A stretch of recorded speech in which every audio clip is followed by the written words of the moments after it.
Jonim biznes taksi chaqirib qo'ydim, yaxshi yetib olgan. Sultonim o'zim, rahmat. Siz qachon ketasiz? Meni bitta ikkita ishlarim bor, bitirib olib keyin ketaman.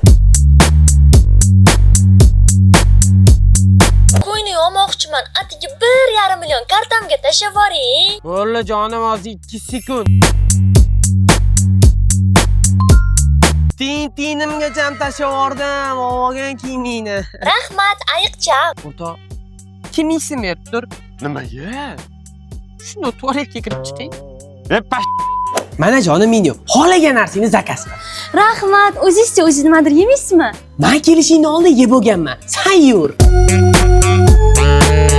Akbar aka, siz menga boyagina qornim to'qtuvdingiz-ku, Chordana Gummaxonimda nega gumma yeb o'tiribsiz? Gumma yo'qdi degani, pul yo'q degani emas. Misol uchun Chordana Gummaxonimda 16 ming so'mga to'yib ovqatlanib ketsa bo'ladi. Non, choy, qand tekin bo'lsa, yana lokatsiyasi ham zo'r bo'lsa. Shundoq Qutdan o'tganingda Vega Center'ni to'g'risida bu yoqda ovqatda pishishini kutib o'tirmaysan. Tez-tez yeysan, ketasan. Erkak kishi ekonomik bo'lish kerak edi. Dili ketdi. Bitta gummangizdan bering, sous bilan zo'r ketadi.